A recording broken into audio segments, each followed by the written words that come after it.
Hey, welcome in, guys. I'm sharing something a little different than I normally do here. I'm sharing a pet portrait.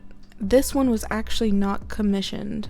I found it on TikTok. There's this beautiful story of this woman and her dog, and it inspired me. It made me want to paint so badly that I didn't really even ask permission.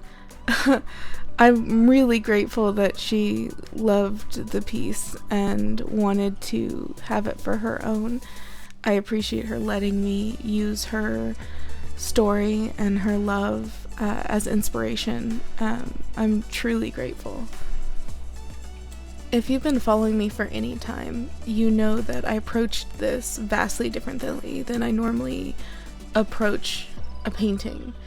I normally start with the right eye, end with the left. It's like a factory over here. I can't seem to do anything else first, but I really wanted a soft, bright look for this pet portrait. And I felt like if I had started with Storm's right eye, I would have the darkest darks and the lightest lights, which is how I like to paint. But I wouldn't get the softness in between, not really. So I wanted to layer this one, glaze this one, and play around with the softness I can create while still being bright and vivid. I had so much fun carving out the snoot here. Storm has this amazingly pink and soft looking nose, and I wanted to do her whole face justice, yes, but this nose and mouth that seems so expressive to me, I really wanted to do them justice, so I spent a good amount of time making sure I gave the depth the nose needed without the harsh lines that I can sometimes be guilty of. I don't know how many of you guys keep up with other places, social media wise, but I've been seeing the trend on Instagram, which is I shall record my whole process, and then it goes, oh, and you just see the end product. And this very nearly followed suit. I'm bad about wanting to paint in random places. My couch, my dining room, a park bench. I actually have pictures of me painting in various locations, and none very suitable to recording, unfortunately. I think about that a lot, how many tools we now have as artists. How fortunate we are to have those tools. How we can use social media to reach people, audiences we never would have had the chance to sell our art to just, a decade back. But then I also think of all the work that goes into promoting yourself and how often people get burned out on the other side of the business. It's not the painting that they got tired of. It's not the creative side of the business. It's the answering emails and creating advertisements and remembering what to tag things and when to post. It's all the administrative things, the things that most people take a vacation from, that I think artists forget to take our own vacation from. So in some small way, that's what this piece was for me. And I know I posted it, I tagged it, I am editing it right now, but I painted something not that I was paid to, not that would sell something, but something I really wanted to paint, something I was inspired to paint, something that meant something to me. And I think that's what I keep forgetting to do. Like, sure, I should record things. I should remember to reach out to people. I should be trying to sell my art to earn a living. But I'd rather do a 9-to-5 and paint later than lose my passion for art, for painting and creating. I love doing what I do. And I feel so grateful that I get to paint from home and give people something to remember their furry family member or loved one by. I love being able to do that. I feel so grateful to be able to do that.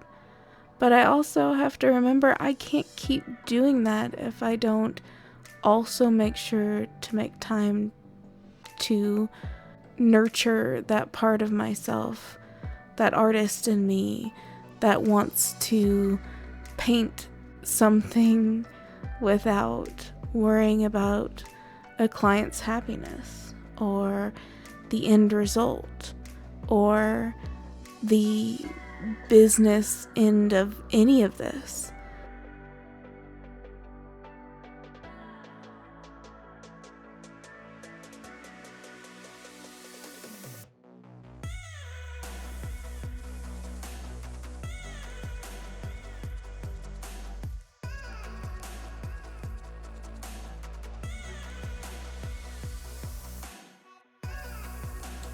So I chose Storm as my vacation from the business.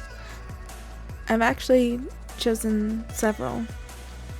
I'm working on spending more time in my sketchbook, which is just pressure-free experimentation and painting other things without eyes. That reminds me, I'm actually editing a video where I search for a good sketchbook. I am reviewing a Hanamule sketchbook. I think that's how you say it, but I'm Texan and American, so naturally I apologize for butchering any other language. I am editing that right now and currently still working in it, and so I keep on adding clips to it to really show the versatile nature of the sketchbook. And then I'm going to review a couple other sketchbooks that I've purchased. But really, this piece made me realize how much I need a sketchbook, and a messy one that no one's gonna see. I need to be able to experiment and play around, and I need to do all of that without worrying about what the piece I'm painting needs to look like, who it needs to be for, and how it has to turn out.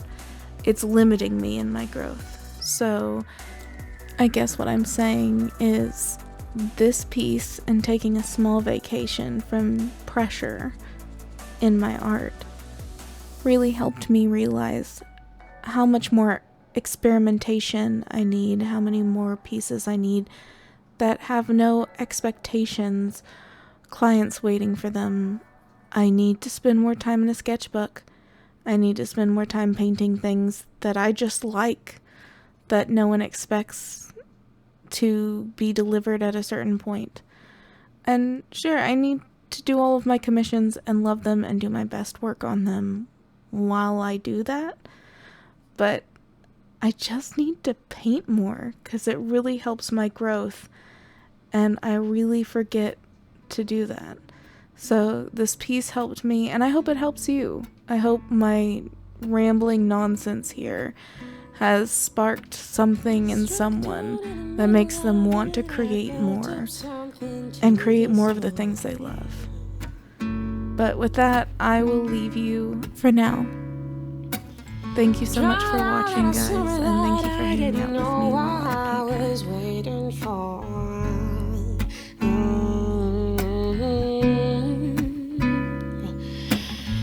Fell down by the river, I was screaming just to hear a voice. Ooh. And in the cold by the riverside, I was asleep into my very soul.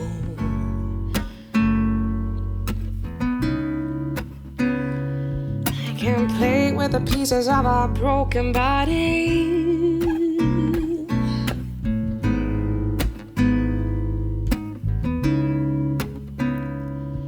Can't play with the pieces of our broken body.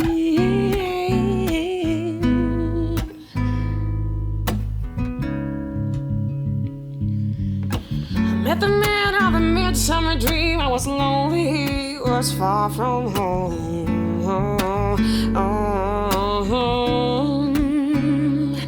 And in a stranger's embrace, you can feel all those things that you wish you could feel on your own.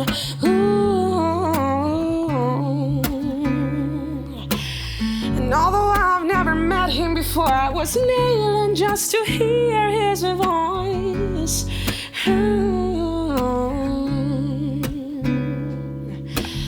So he fell down beside me, and suddenly I wished I was all alone.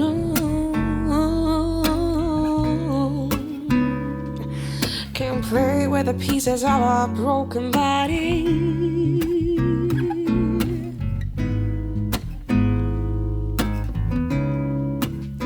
He said, don't play with the pieces of a broken body.